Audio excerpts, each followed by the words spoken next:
नमस्कार दोस्तों, स्वागत है आपका फिर से जेड न्यूज में। दोस्तों, आज की इस वीडियो में हम बात करने वाले हैं प्यारे देश भारत और दुनिया की खबरों के बारे में। शुरू करते हैं भारत की खबरों से। जी हां दोस्तों, भारत में केसों की संख्या दिन प्रतिदिन बढ़ती जा रही है और आज एक बार फिर से रिकॉर्ड तोड़ 2800 नए केस रजिस्टर किए गए हैं। फिलहाल केसों की संख्या भारत में 42,533 को क्रॉस कर चुकी है और भारत ने जिस तरह से टेस्टिंग बढ़ाई है उस तरह से केसों की संख्या भी बढ़ रही है। फिलहाल भारत में 11 लाख टेस्ट हो चुके हैं और 42,000 पॉजिटिव केस निकल चुके हैं, परंतु खुशी की बात यह है कि भारत में 11,775 लोग ठीक होकर इस कोरोना को हराकर अपने घर लौट चुके हैं। वहीं दोस्तों, बात करें पूरी दुनिया की तो अमेरिका में अब फिलहाल हालात सामान्य की ओर बढ़ रहे हैं, क्योंकि अमेरिका के राष्ट्रपति अमेरिका को खोलने की बातें तो कर ही रहे हैं और इसी के साथ 27,000 केस भी एक दिन में रजिस्टर किए गए हैं। हालांकि पिछले दिनों के मुकाबले जहां 35,000 केस रजिस्टर किए जा रहे थे, वहां 27,000 केस आना अमेरिका के लिए कुछ राहत लेकर आया है। परंतु दोस्तों, इसी के साथ अमेरिका ने 77 लाख टेस्ट अब तक कर लिए हैं और इसी के साथ अमेरिकी सेना में 7,145 लोग भी पॉजिटिव पाए जा चुके हैं और इसी के साथ अमेरिका के हेल्थ डिपार्टमेंट के 9,329 लोग भी पॉजिटिव हैं और अमेरिका की जेलों में 2,276 लोग पॉजिटिव पाए जा चुके हैं।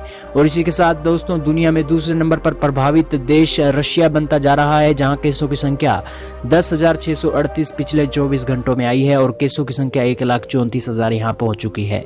चलते हैं अगली बड़ी खबर पर। यह खबर जुड़ी हुई है भारत और चाइना से। जी हां दोस्तों, भारत अब चाइना पर चोट कर रहा है और चाइना के वन बेल्ट वन रोड के साथ साथ चाइना के सिल्क रोड पर भी भारत अपनी नजरें गड़ाए बैठा है और इन सिल्क रोड वाले जो भी देश हैं चाइना के एलाइज, उन पर अब भारत अपना कंट्रोल जमाने की कोशिश कर रहा है। हालांकि थाईलैंड, म्यांमार, सिंगापुर, श्रीलंका और इसी के साथ ही मालदीव, इन सभी देशों में भारत ने अब फ़ोन कॉल करके उन्हें कहा है कि अगर आपको हेल्थ फैसिलिटी की कोई ज़रूरत है, इमरजेंसी की या फिर कोई पैसों की ज़रूरत है, तो भारत उसमें मदद कर सकता है।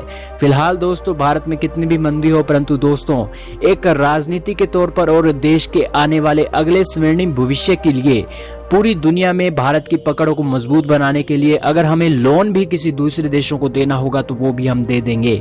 हालांकि दोस्तों, श्रीलंका को फिलहाल भारत ने $400 मिलियन का लोन पिछले दिनों दिया था और अभी मालदीव को $150 मिलियन का लोन भी पिछले कुछ गुजरे सालों में दिया है, जिस कारण से भारत चाइना के ऊपर पकड़ तो मजबूत बना ही रहा है और चाइना के सिल्क रोड के अलाइज जो कंट्रीज है उन पर चाइना को देने के लिए उनका विश्वास भी भारत जीत रहा है।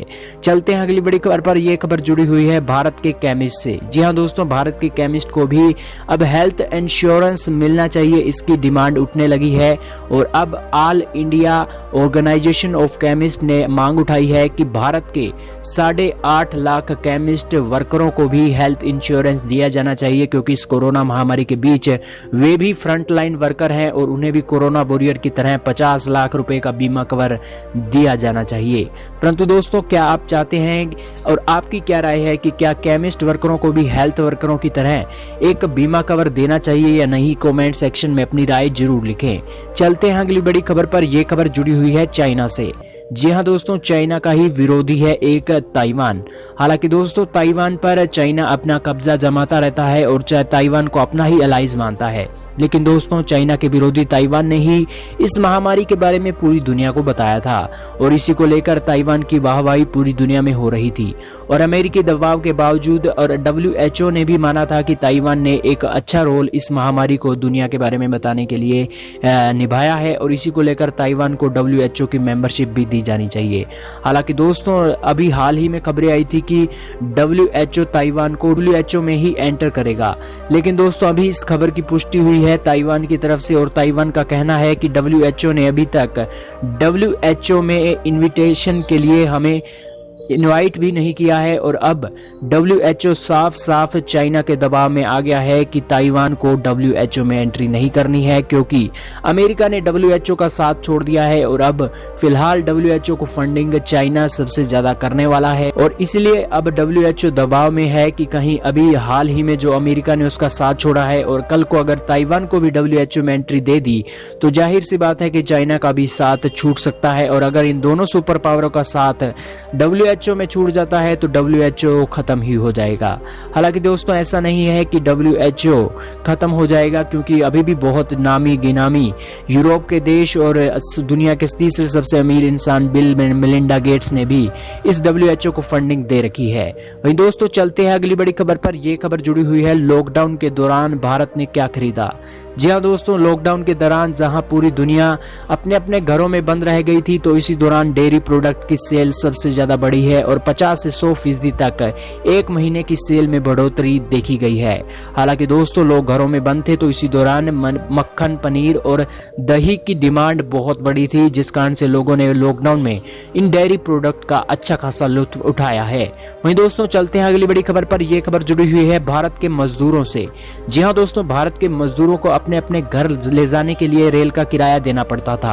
हालांकि दोस्तों सरकार भी मजबूर थी, क्योंकि इस मंदी के दौर में उन मजदूरों को अपने घर घर ले जाने के लिए उन्हें उन मजदूरों से किराया भी वसूलना पड़ता था, क्योंकि अभी फिलहाल भारत 36 दिनों के लॉकडाउन में है और इसी दौरान इन लॉकडाउन में उसे कोई भी कमाई का जरिया नहीं है, जिस कारण से ये मजदूरों को फ्री में वो नहीं और अब उनके घरों में भेज सकते थे। और यही कारण है कि सोनिया गांधी ने इसे चुनावी मुद्दा बना लिया और मजदूरों को अब कह दिया है कि उन्हें रेल का किराया देने की कोई जरूरत नहीं है, क्योंकि कांग्रेस कमेटी इन सभी मजदूरों को अपने अपने घर भेजने के लिए उन्हें रेल का किराया देगी। हालांकि कांग्रेस की लीडर सोनिया गांधी ने बीजेपी सरकार को भी खदेड़ा है कि उन्होंने इन मजदूरों से रेल का किराया मांगा तो मांगा क्यों।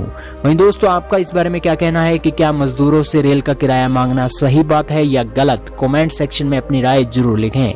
हालांकि दोस्तों अब जब कांग्रेस अपने जिम्मे पर कंधों पर इस रेल का किराया उठा रही है, तो ये एक अच्छी बात है, क्योंकि इससे भारत देश की एक इकोनॉमी में भी मदद मिलेगी और भारत का रेल विभाग भी अच्छा खासा काम कर सकेगा। वहीं दोस्तों चलते हैं अगली बड़ी खबर पर। यह खबर जुड़ी हुई है अमेरिका से। जी हां दोस्तों, अमेरिका के विदेश मंत्री माइक पोम्पियो ने आज फिर से डोनाल्ड ट्रंप की भाषा बोली है और अमेरिका के विदेश मंत्री ने कहा है कि यह चाइनीज वायरस चाइना की वुहान लैब से ही आया है, क्योंकि चाइना के वुहान वेट मार्केट में चमगादड़ तो बिकते नहीं थे और यही कारण है कि ये वायरस आया है। तो आया कहां से है और इसके कहीं और साक्ष्य नहीं मिल रहे हैं, क्योंकि इसके सबसे वेट मार्केट के सबसे नजदीक वुहान की लैब ही है और इसी लैब से ये वायरस निकलकर वेट मार्केट में गया है, जिससे वेट मार्केट से पूरी दुनिया में ये वायरस फैल चुका है। वहीं दोस्तों चलते हैं अगली बड़ी खबर पर। यह खबर चाइना से जुड़ी हुई है। दोस्तों अमेरिका ने खुलासा किया है कि चाइना ने इस महामारी के फैलने के बाद अपने देश में इंपोर्ट बढ़ाया है और एक्सपोर्ट मेडिकल सप्लाईज का बहुत कम किया है। हालांकि दोस्तों पूरी दुनिया, आपकी जानकारी के लिए बता दें कि पूरी दुनिया मेडिकल सप्लाईज के लिए सबसे ज्यादा डिपेंडेंट चाइना पर ही रहती है और अब चाइना मेडिकल सप्लाईज की एक्सपोर्ट में कमी ला रहा है, क्योंकि अपने रेटों को बढ़ाने के साथ साथ अपनी मेडिकल सप्लाईज भी वो कम कर रहा है, क्योंकि उसे डर है कि अभी भी चाइना में हालात बेकाबू हो सकते हैं और अगर हालात बेकाबू हो जाते हैं तो चाइना में हालात को कंट्रोल करने के लिए पूरी दुनिया का कोई भी देश मदद नहीं करेगा और इसीलिए पूरी दुनिया को मेडिकल सप्लाई में कमी करके और अपने रेटों को बढ़ाकर चाइना अपने देश को सिक्योर करने में लगा हुआ है। और यही कारण है कि उसने सबसे ज़्यादा इंपोर्ट मेडिकल सप्लाईज का किया है और सबसे कम एक्सपोर्ट अपनी मेडिकल सप्लाईज का चाइना ने किया है। हालांकि अभी भी चाइना में बहुत बड़ी मात्रा में मेडिकल सप्लाईज की मैन्युफैक्चरिंग हो रही है, परंतु डिफेक्टिव पीस चाइना पूरी दुनिया में भेज रहा है और वही डिफेक्टिव पीस वापस चाइना में ही आ रहे हैं। और यही कारण है कि अब चाइना पूरी दुनिया में बदनाम भी है परंतु मजबूर भी है, क्योंकि उसे अपने देश के लिए पहले सिक्योरिटी रखना जरूरी है। हालांकि ये महामारी उसी ने ही पूरी दुनिया में फैलाई थी। वहीं दोस्तों इस रिपोर्ट में सिर्फ इतना ही था। हमारा उद्देश्य आज आपको देश और दुनिया की ताज़ा तरीन खबरों के बारे में सूचित करने का था। वीडियो आपको कैसी लगी लाइक और कमेंट करके जरूर बताएं।